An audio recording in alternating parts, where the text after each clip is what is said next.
¿Qué viene ahora? Viene un proceso de reglamentación que está tramitándose, que tiene toda la legalidad, porque así lo ha dicho la propia Corte Constitucional, que aunque se incumplió el plazo del 27 de enero, el presidente de la República, lo dice la Corte, parafraseando la Corte, tiene la facultad y la potestad permanente de reglamentar cualquier ley ordinaria de la República y por lo tanto todavía la conserva y por eso el gobierno está en ese proceso. Pero también como la experiencia del FOREC, el Fondo para la Reconstrucción del Eje Cafetero, que en 6 meses reconstruyó el eje cafetero. Entonces yo me pregunto, ¿por qué se pudo reconstruir el eje cafetero en 6 meses y no podemos construir una Cartagena en 12 años y podamos festejar los 500 años que no se cumplen todos los días con un propósito que hoy, que lo decía muy bien la doctora de León, y es que es un propósito bastante ambicioso. Algunos dirán imposible, yo no creo en imposibles. Ambicioso sí, pero un propósito que hoy es más difícil, precisamente por lo que ya decíamos, el retraso producto de la pandemia. Es la definición de quién va a ser el operador. Ese es un tema que se debería discutir aquí. Yo no tengo una posición clara, yo tengo unas ideas. Si a mí me preguntan cuál es mi propuesta, la diré, pero no debe ser el gobierno nacional, eso sí lo tengo claro. No debe ser el gobierno nacional. Debe quedar en cabeza institucional del distrito de Cartagena. Llega gente y me dice, hombre, senador, es que nosotros pensamos que ese fondo debe utilizarse, no sé, para, además me lo acaba de decir alguien que está conectado a las redes sociales, para el traslado al mercado Basurto, y creo que aquí hay comerciantes del mercado Basurto. Eso no lo decido yo, eso no lo decide la ley. Eso no lo decide el gobierno nacional, ni tampoco lo va a decidir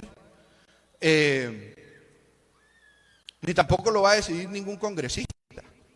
¿Quién lo va a decidir? Lo tiene que decidir en el marco del plan de desarrollo la Junta Directiva del Fondo, donde tiene asiento el alcalde, donde el distrito como tal tiene que tener mayoría.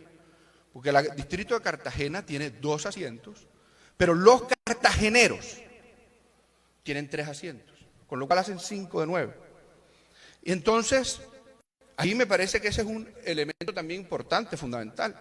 ¿Cómo se definen los 3 delegados de la sociedad civil? Yo, por ejemplo, he dicho, y el único punto sobre eso al que me he referido, es que las comunidades afrodescendientes tienen que tener asientos. Porque existe una relación entre las comunidades afrodescendientes y esas zonas precisamente donde está la condición mayor de pobreza extrema en la ciudad.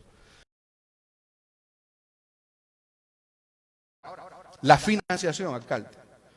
La financiación va a ser el punto más difícil y va a necesitar la confianza de todos. Y si eso tiene, y yo lo dejo claro, si eso tiene el más mínima mácula de corrupción y de brote de no transparencia, yo mismo le quito el apoyo a ese fondo.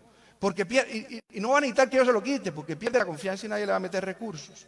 Porque aquí queremos es que pongan recursos, no inversiones, sino donaciones, tanto el gobierno nacional como el departamental, como el distrital, pero también la cooperación internacional y que el sector privado aporte recursos. Aporte recursos. Es entonces un fondo cuenta, no es una entidad, no genera burocracia, no genera un solo puesto, no genera un solo costo al Estado distinto a la administración de la fiducia, que es un costo irrisorio, ustedes lo saben, los que son administradores públicos, que va a soportarse institucionalmente en quien se defina sea el operador, querido defensor. Ese operador va a ser quien tiene que, digamos, realizar todas las labores administrativas, operativas del fondo, y por eso ese es un tema que puede ser controversial y que es muy importante que hoy aquí se revise. ¿Quién va a ser el operador? Ya yo lancé una propuesta, pero yo no vengo aquí a imponerla, yo vengo aquí a proponerla. Es un fondo que entonces en el cual confluyen El gobierno nacional a que le vamos a pedir plata, ¿cómo no le vamos a permitir un puesto en la Junta del Gobierno Nacional si le vamos a pedir plata? Va a estar el gobierno departamental a que le vamos a pedir plata. Lo vamos a hacer. Yo no tengo asiento en esa junta, pero lo voy a hacer. Yo no voy a ser operador de ese fondo, pero lo voy a hacer. Voy a pedir la plata, porque yo a eso le dedico tiempo, a buscar plata para hacer inversiones en mi ciudad y en mi departamento. Yo a eso le dedico esfuerzos. Pero también, alcalde, le vamos a pedir plata a usted para que aporte en ese fondo. Y también le vamos a pedir al sector privado, alcalde. Y también le vamos a pedir a la cooperación internacional. Si el alcalde quisiera, él dice que no, yo hago ese trabajo de convencerlo después. Pero si el alcalde quisiera aportar recursos en ese fondo, tiene que consultárselo a ustedes. Eso no lo puede hacer autónomamente. Eso no lo puede hacer a su sola discreción. Si el presidente quiere meterle recursos, tiene que consultar al Congreso. Pero es que eso no lo dice esta ley, lo dice la Constitución. Si el gobernador quisiera ponerle recursos al fondo, tiene que consultar a la Asamblea. Si una empresa quiere ponerle recursos, seguramente le tiene que consultar a su junta directiva, depende de su estatuto. Depende de sus estatutos. Entonces aquí no se viola ninguna autonomía de ninguna entidad territorial. La Junta no es semiprivada. Mejor dicho, ¿cuáles son los no funcionarios públicos que planteó la ley van a ser parte de la Junta? Es la sociedad civil, son las juntas de acción comunal, son los consejos comunitarios, son el consejo distrital de participación, yo no sé si el consejo gremial, etcétera. Es decir, no es que sea una junta semiprivada, es una junta que va a hacer veeduría, que va a planificar la ciudad sobre la base de lo que dice el plan de desarrollo y lo que dirá el POT, pero con la participación de la sociedad civil. Y esto sí ha tenido socialización. No solamente tuvo 6 debates en el Congreso, con el voto unánime del Senado de la República, de todos los partidos políticos, absolutamente todos, acompañaron este proyecto de ley, sino que además quedó validada esta ley por el voto unánime de los 9 magistrados de la Corte Constitucional. Yo creo que ya podemos ir despojándonos, eso sí, de las suspicacias. Y aquí estamos abiertos a que construyamos no solamente la reglamentación, sino a que construyamos la ciudad que el fondo puede servir de instrumento. Esta no es la única opción. Ni es la salvación de todos los problemas de Cartagena. Yo también tengo que saber administrar la expectativa. Que entonces con el fondo ya va a llegar, entonces se acabó la pobreza extrema. No, estamos muy lejos de eso. Y que es un problema casi imposible, lo decíamos en la introducción, casi imposible. Creo que lo decía Wendy al cierre. Erradicar la pobreza extrema es una tarea casi imposible. ¿Pero y qué? ¿Nos vamos a dejar ganar? Vamos a dar la batalla, hagamos lo posible. Solo hay 2 ciudades hoy que tienen un instrumento parecido. Pero a raíz de la aprobación de esta ley, Cúcuta quiere una igualita. Y el departamento de Córdoba quiere una igualita.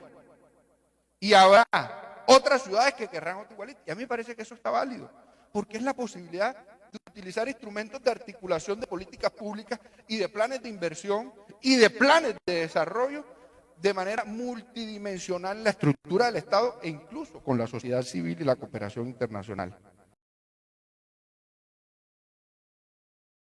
¿Qué es el tema de las mayorías? Y lo habló el doctor Danilo. Y lo acojo como una propuesta del doctor Danilo. Aquí tratamos de mirar y de concebir la junta directiva de manera que el sector público tenga mayoría y Cartagena tenga mayoría. Es decir, que tengan que utilizarse. Por eso me encantó la analogía del bastón. Que tengan que utilizarse juntos. Doctora Rubiela, que la sociedad civil tenga que trabajar de la mano del sector público, pero el sector público sigue siendo la mayoría. Pero tiene razón, deja ver una preocupación, el doctor Danilo dice, hombre, pero es que el distrito como administración solamente tiene 2. Miremos qué podemos hacer en la reglamentación para darle de pronto un poder de veto.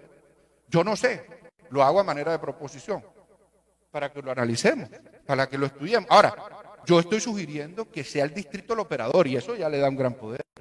independiente de su participación. Es decir, va a ser el único que no solamente va a tener voz, votos, sino ejecución. Esto tiene que tener un componente de veeduría, porque si el mayor enemigo del fondo ni siquiera son las mentiras. El mejor enemigo del fondo es que ese fondo se politice y que el fondo termine convertido en un instrumento de corrupción. Si eso sucede, el fondo se cae. Y yo soy el primero en quitarle mi respaldo. Pero por eso mismo hay que blindarlo. Yo creo que esa junta directiva, con esa participación, bastante lo blinda. Pero miremos qué otro mecanismo de veeduría se le pueden incluir. Le pediría eso al ministerio. Se requiere una participación activa de todas las comunidades, pero también con un enfoque de género. Yo no tengo claro cómo se haría. Por ejemplo, aquí pensando, cuando tú lo dijiste me puse a pensar, ¿cómo podría ser? No sé, que entre los miembros de la sociedad civil se exijan que sean mujeres, no sé, creo que es muy difícil.